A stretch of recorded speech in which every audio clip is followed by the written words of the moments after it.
featuring Major General Jason Slider, USASOC Center of U.S. Army Special Operations Center of Excellence, Brigadier General Kirk Brinker, United States Army Special Operations Command, Brigadier General Joseph Wortham, 1st Special Forces Command, Colonel Steve Smith, 160th Special Operations Aviation Regiment, and Colonel Ketefri Oboho, 75th Ranger Regiment. Please welcome into Warriors Corner.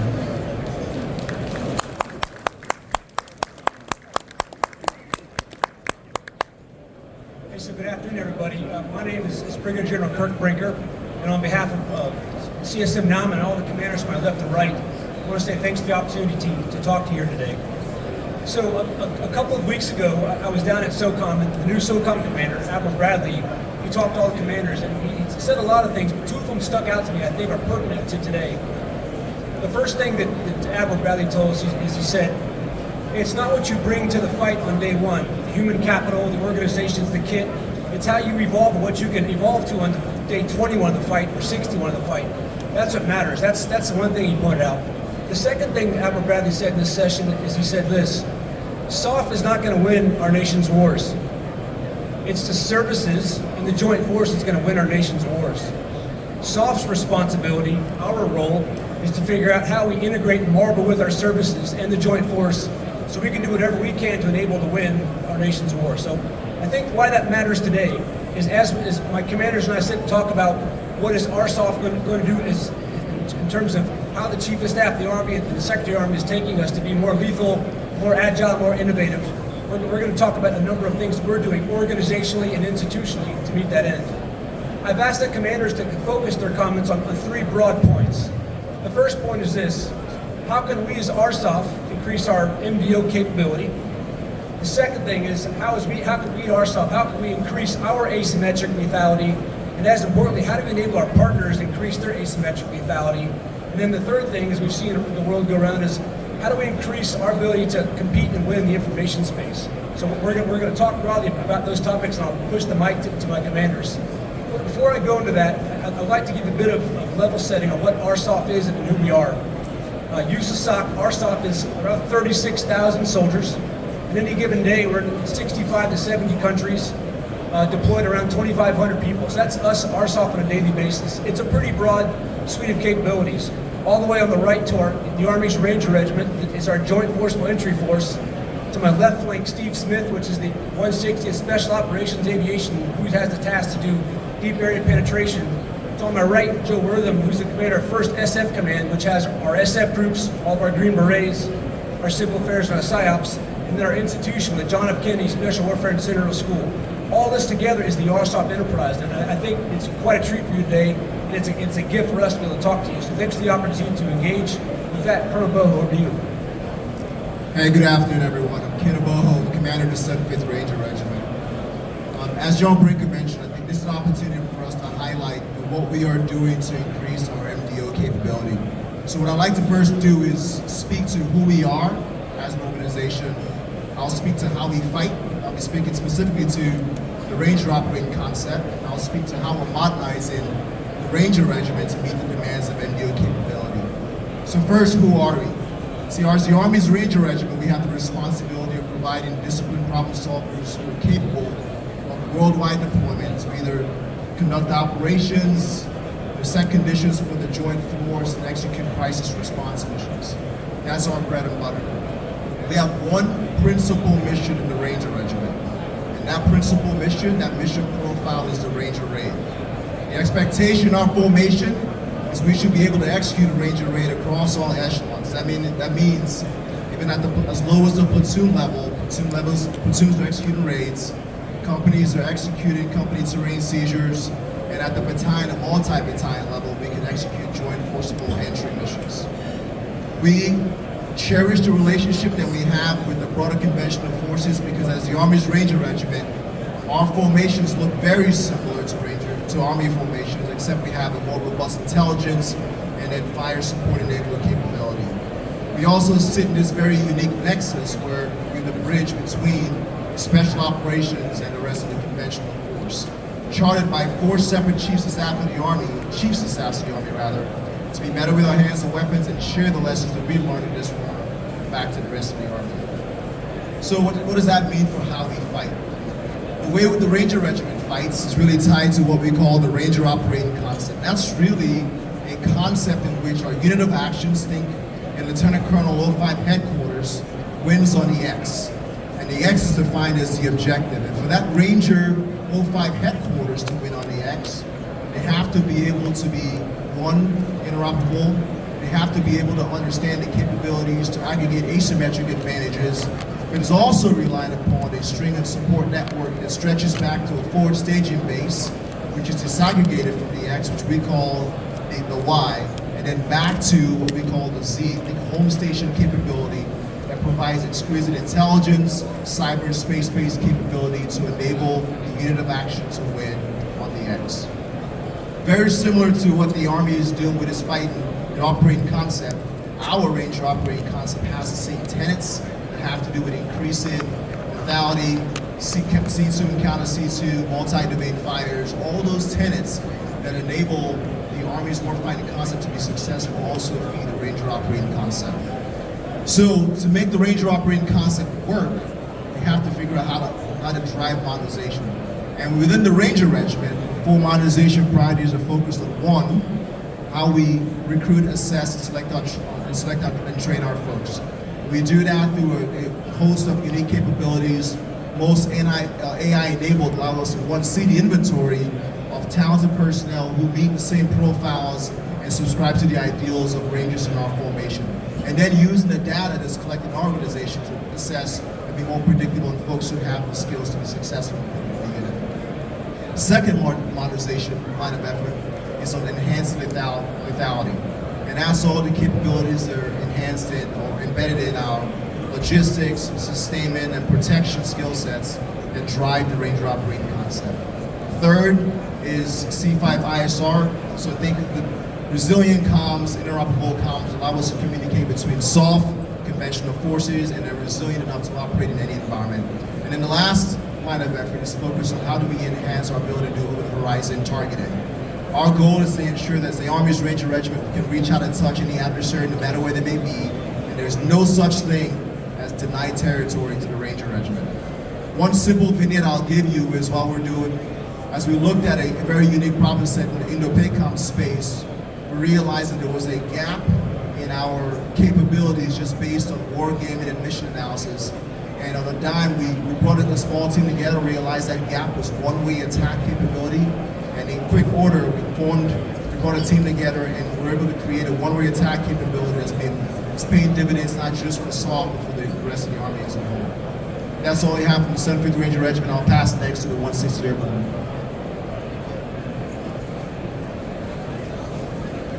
Hey Kid, thanks.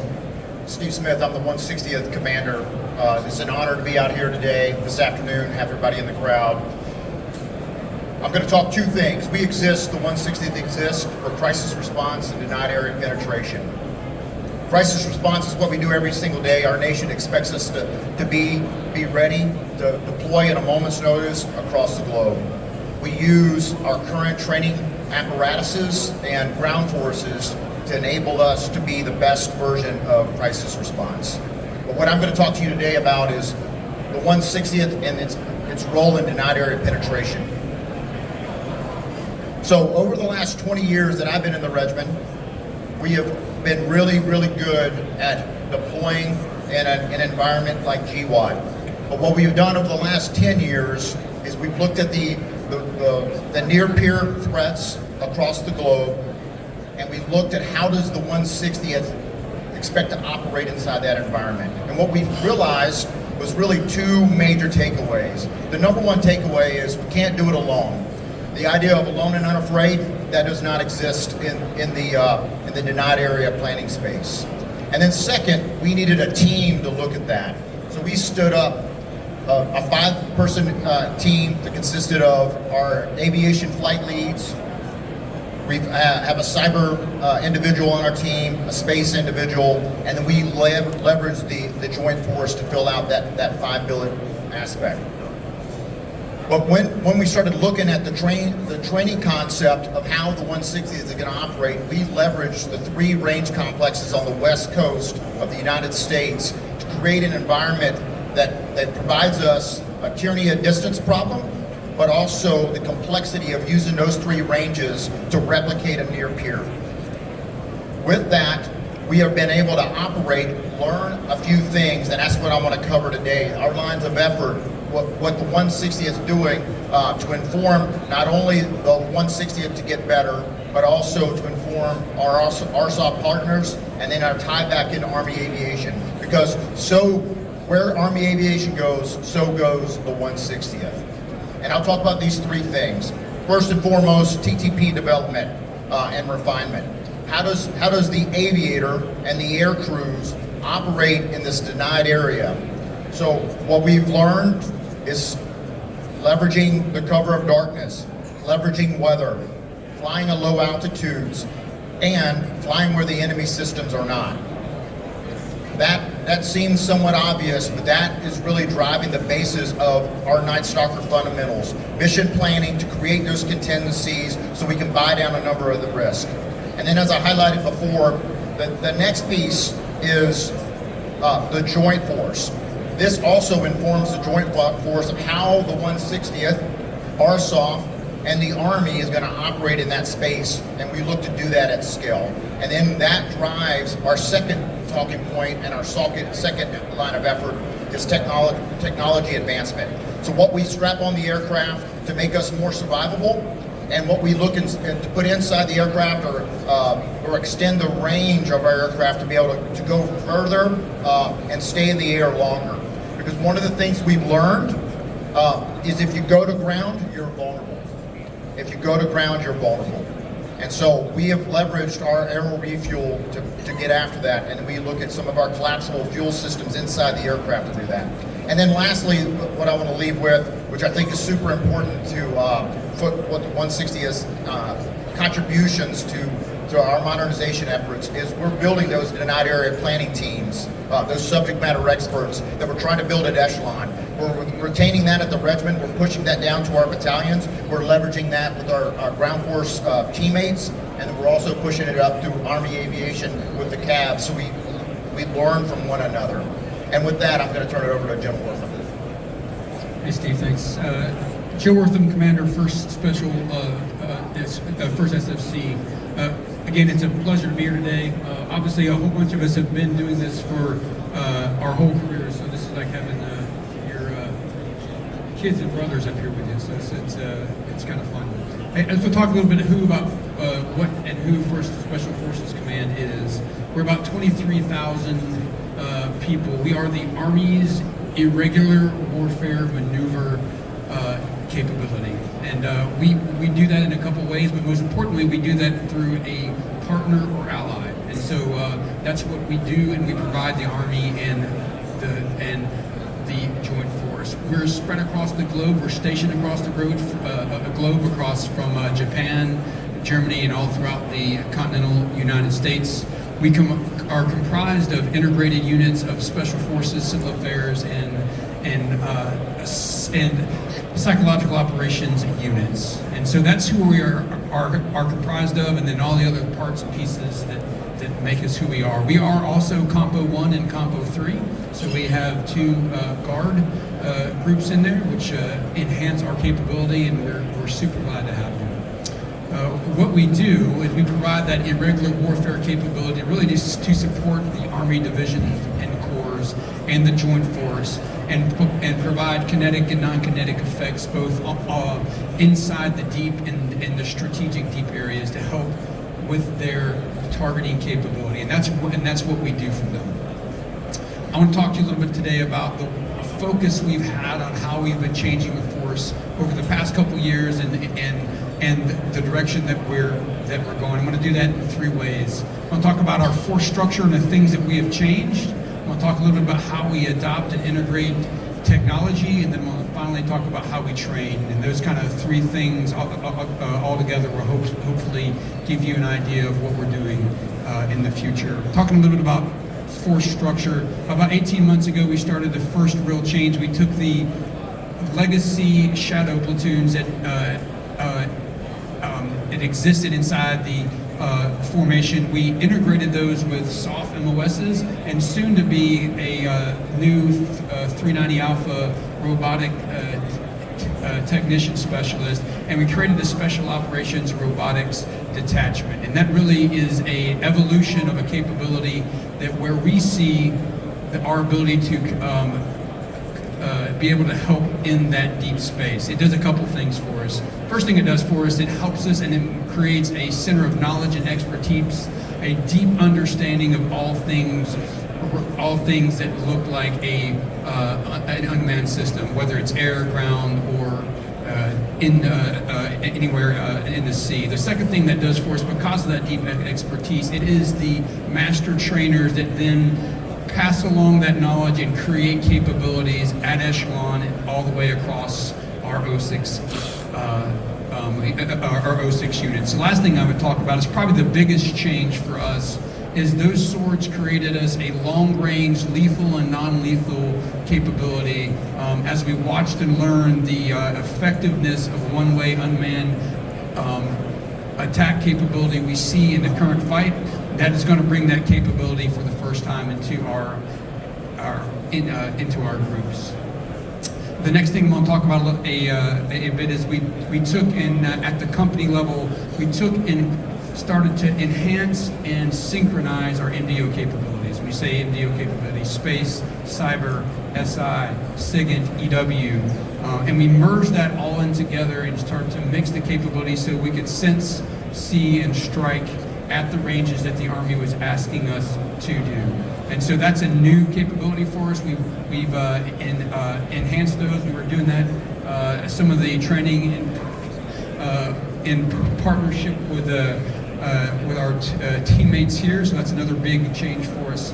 And the last big structure change that we did, we took what we had was 3 line units, or 3 maneuver elements, and 1 special troops or sensitive activities centered 05 level headquarters. We have redistributed that sensitive activities and then the MDO capabilities that lived in it and spread it across the other 3, and we created a 4th element that is a line unit. So 4 maneuver 05 kind of headquarters within the group. The last thing that we're going to talk, the next thing we'll talk about is how we're integrating technology, which is really, really key and fundamental to all of our changes. We all know that the character of war is currently changing, and the best way for us to do that is to saturate unmanned systems of all types into our formation at echelon and at scale. That is our #1 challenge that we have today, is getting it into the hands of our soldiers, just not our maneuver elements, but our logistics, our med, all those other capabilities we need to get in the hand of our soldiers so they can experiment, train with, and learn how to use those in all kinds of operations in the future. The last thing that I'll talk about a little bit here is how we train. Training is really important. Is the fundamental in how we do that. The 2 things that we think about when we do that is being able to train in an environment that is of a peer adversary. So when you think about that and you imagine what that looks like, or we see on the battlefields today, is being able to train in a contested environment, right? At EW, comms denied, continuous enemy being able to see you no matter where you are out there on the battlefield. The last part I would talk about is being able to experience and understand a peer capability when it comes to unmanned systems. We see what the Russians and our peers are doing, the scope, scale, and density, and the intensity that our forces will be exposed to that kind of threat. So not only being able to defend ourselves from them, from that threat, but what fundamental changes in our basics, what our basic fighting, our basic training has to evolve so that we can actually survive and win on the battlefield. I know that was a lot. I want to pause, and I'm going to hand it over to General Slider. Hey, thanks, Joe. So Jason Slider, I'm the commander of the Army Special Operations Center of Excellence, and I actually have the better of the job of my brothers up here on stage. And the reason why I have the best job is because I get to use all the tools available to me to help narrow the gap between the American public and their Army and inspire young Americans to service. At my Center of Excellence at Fort Bragg, under USASOC, we build the world's best special operators, and we make special operators better. And we do that to create advantage. We do that in three primary ways. So we recruit in order to provide a reliable supply of candidates so that we can maintain the high physical, intellect, and character standards in our assessment and selection programs. We produce a reliable supply of qualified Asof soldiers so that the other commanders up here can maintain the initiative on how they organize and employ the force both in competition and in conflict. And then third, we're continuously modernizing our training, our education, and the tools that our soldiers use, and the many tasks and the missions that we give them in order to create and maintain advantage over our national defense strategy and prioritize adversaries. Our adversaries are transforming.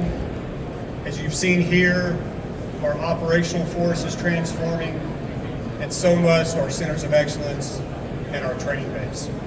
And so I'll give you 5 examples of how we're doing this at Fort Bragg, inside the schoolhouse.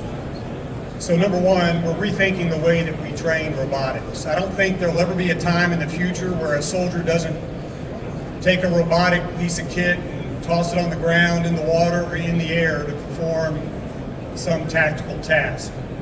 And based on what we've learned over the last 2 years, we're actually going to discontinue the standalone robotics and unmanned systems integration course that we've been running for about 2 years, and we're going to drive that curriculum into all of our Asof MOS qualification courses, so every soldier is exposed to robotics at the same time that they're learning their specific knowledge, skills, and abilities to earn their MOS.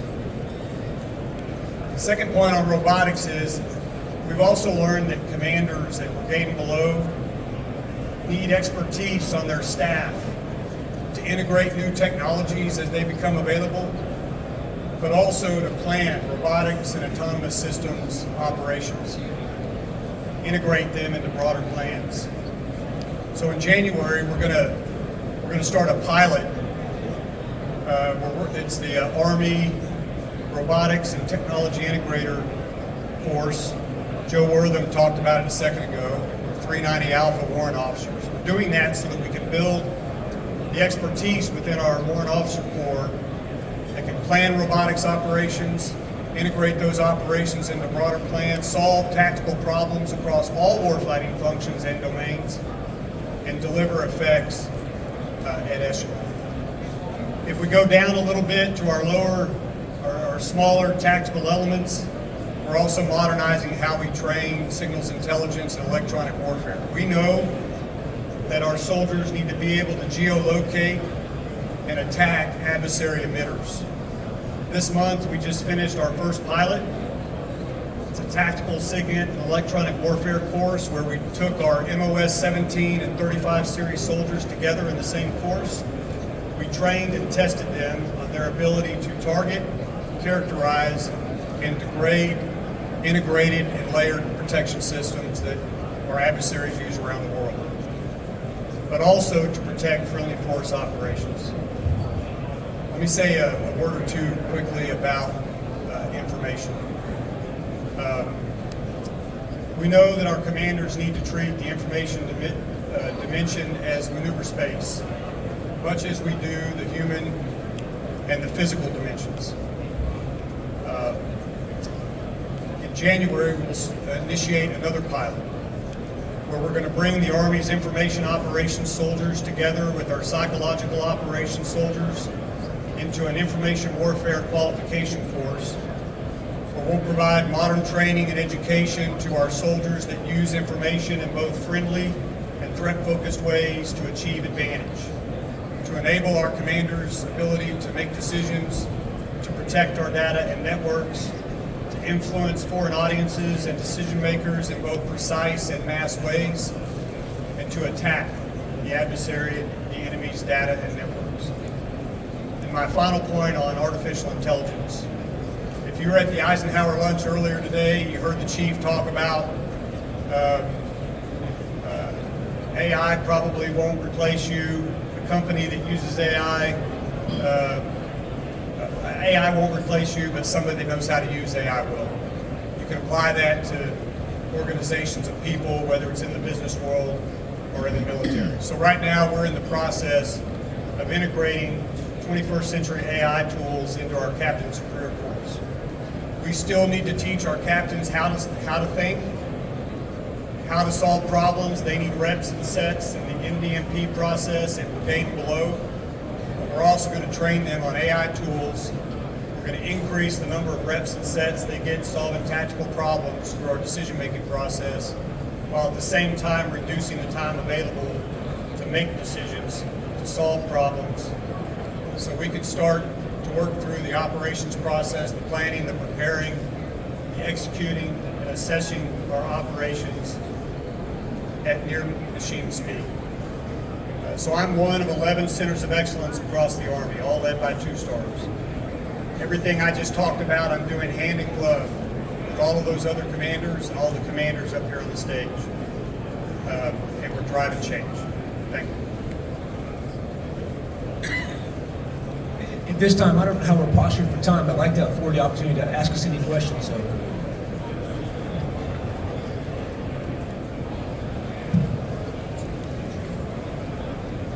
thank you, Patrick Tucker from Defense One. Sort of a two-part question. First, on the unmanned activities that you're going to be doing, can you discuss how the experiences of Ukraine, particularly the experience of Ukrainian personnel, are factoring into how you're teaching those? And on the information space, U.S. information operations compared to the social media activity of Russia and China is pretty modest, it's pretty small. So can you describe how you see the information space right now as a challenge space, and what else can happen in order to enable American advantage in that space? thank you very much. General, Worth, you want to attack the first one with the Ukraine ones, and then I'll. Hey, a great question. I think your question was how is the experience and understanding in Ukraine, and specifically its individual people have been able to educate us on what we're doing. Yeah, okay, all right, make sure I had that right. We've been obviously watching, learning, and participating in that theater with Ukrainian counterparts since actually before the invasion. And we talked about how or maybe I didn't mention this, our groups are aligned towards a geographic combatant command. So our groups actually for that theater actually had some existing long-term relationships with those forces. So those partnerships and things as they learn them, and we have built a relationship over years, are directly feeding back into how we look, think, and are applying their lessons learned and how we think that we're going to do that. From our construct on how we fight, from how we apply them, not just aerial, but ground capability, what we see them doing on the sea, and then how they organize and train themselves, and then more importantly about how, as Kurt highlighted before, how they're able to innovate at speed and pace. So when you look at how we think about unmanned systems, we think about having a very agile system that allows us to take a drone or a system on the edge, be able to use, and then actually build, change, and adapt them at the speed and pace of war. So we're building all of our people to do that at the lowest level. Yeah, I'll take on your question about, I think your question was, what opportunities do we see? Well, I'll talk from, kind of where I sit currently. I think the opportunity is everything I mentioned about building an information warfare capability is absolutely about matching investments in our people to our prioritized adversaries. And you brought that up, and you know that they've not only invested in both capability, but capacity to scale. So fundamentally what we're talking about is modernizing our training and our education, but also providing the 21st century tools that our soldiers need, right, in order to use information in both for friendly and threat-focused ways. That isn't just within the SOF force and our tactical teams that work for Joe Wortham, but it's also for the same people that we build that work for our corps commanders, that reside on our multi-domain task forces. The Army has done some organizational reform by standing up the Theater Information Advantage detachments, and then also on our ASCCs and our combatant commands. So this is a big effort. We can't do it by ourselves. It's not just a USASOC effort, but it's an Army effort. We're on the front end of this, and we think there's a lot of potential. If I could add two final things to that on the information, I think that stand out. Number one, the processes that used to take hours and days to develop products we thought were tailored for target audiences, we have now AI tools that speed that up from days into hours. That's thing one. I think the second thing is using the training and technology to be more focused on our targeting. Instead of having information operations that were meant to broadly communicate audiences, being more precise to individuals or groups of people, enable us to have more precise effects and measure those effects. Thank you. Good afternoon, gentlemen. Back here. Alex Stein from Vannevar Labs. Thanks so much for your time this afternoon, and I really appreciate the last question for setting me up well for this one. So General Slider, you mentioned about how we're integrating information as a maneuver space in the schoolhouse. So to General Brinker, how do you see that expanding out into the operational force, and General Wortham as well? How do you see this expanding out into the operational force, especially with respect to force structure, or how information-related capabilities are integrated at the tactical edge, at the Special Forces groups? How do you see that kind of permeating throughout the entire ARSOF institution? Thank you.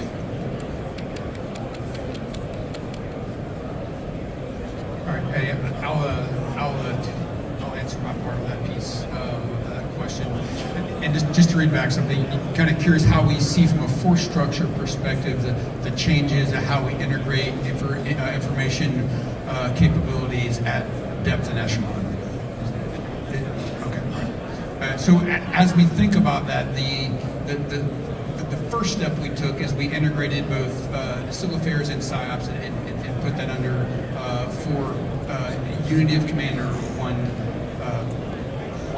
06 commander, because that's how we'll fight under one SOF 06 commander. So that's thing one. Thing two, when we think about how we break down parts and pieces of information-related capabilities that truly reside in our PSYOP teams and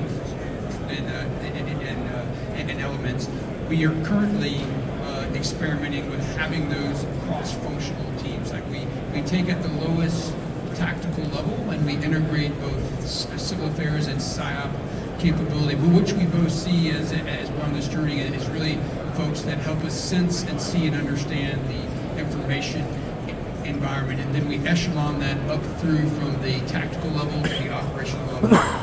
So those are that's something we're already doing and have been doing for a bit. We really are on a journey right now and trying to think about what that looks like, as General Slider talked about bringing the FA-30s together, and so we're in close partnership with them to see what that capability looks like for the force.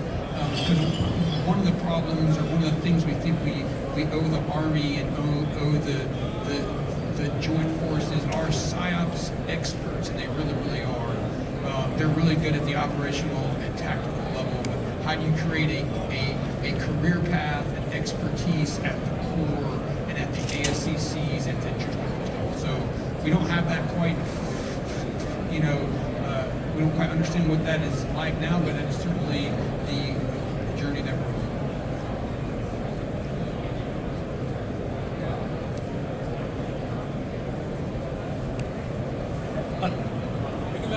Okay, one more question, please. Yeah, thank you very much. This is for Colonel Smith. I wanted to drill down a little bit more about, given the much more heavily defended airspace, that you'll be operating under, given even things like drones that are attacking rotary wing aviation. Can you talk about some of the ways you'll be able to, operate in A2AD environments, and what kind of self-protection measures or counter-drone measures? And just give me a walkthrough on some of that. No, I appreciate that question. I feel like that was a perfect tee up to a little bit of discussion we had. So it's what we've seen is it is absolutely a layered effect. So what we're going to have on the aircraft to defend the aircraft by itself will not survive in the A2AD environment. So what we're looking at right now is looking at some of those black boxes that have the ability to jam or to push capabilities to the ground. But we're also looking at decoys. We're leveraging unmanned systems. So we have organic, inside the 160s, we have organic MQ-1s that we already are using at Echelon. So when we train on the West Coast, we'll use an MQ-1 to lead the half into the objective. And so that also creates a couple different things. We can hang different capabilities on that platform. So that platform could look like a Black Hawk. It could look like a 47. It could look like a Little Bird. So we're using that as a decoy, potentially other capabilities on side of that aircraft. We're also looking at a layered effect of using cyber and space to create a pulse for us to be able to penetrate by also flying low and fast, and then try to push that data to the warfighter. So the aviation warfighter in the cockpit are the actions that we are taking having the results be intended. So, for instance, the flight lead in the half, am I detected? And we are pushing that information through wave communication and other advanced technologies to be able to get that right in a contested environment to inform the aviator on the front line, at the same time informing the C2 node layers back in a more safe environment, so they're synchronized on when to change from a kinetic to a non-kinetic effect. So we're looking at that of how to operate it. As I highlighted before, we can't do it alone. So the ability for the 160th or any other air player is it is going to take a multitude of different capabilities to fight an enemy's layered protection plan.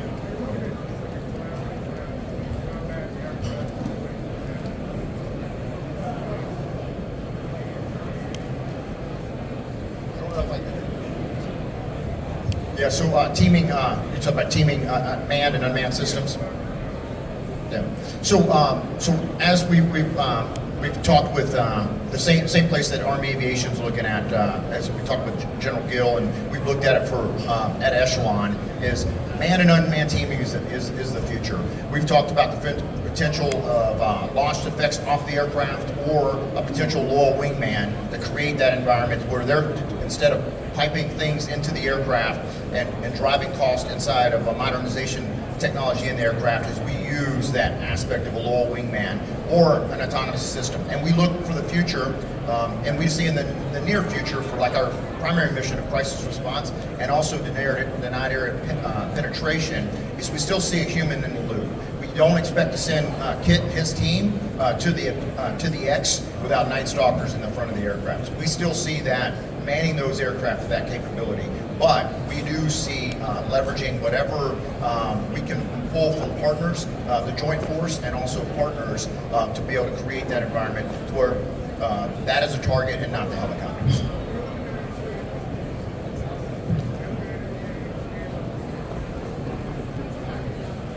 I'm sorry. Unfortunately, we're out of time, so I have to wrap it up. I apologize. Hey, you've been very generous with your time today, and I want to thank you. So there's three things I hope you walked away with from this. Number one, you just feel that folks on the left and right, they're passionate about what they do. They like to talk about it. It's just a happy, it's a fulfilling place to work. I hope that came out as you described it. The second thing I hope you took away from it is, in no way do we think we have it figured out. As you heard, there's a lot of work to do, and I hope for all of us you held the strand of humility about the challenges before us are significant, and we're just rolling our sleeves up like the rest of the Army, trying to solve these problems because they're difficult.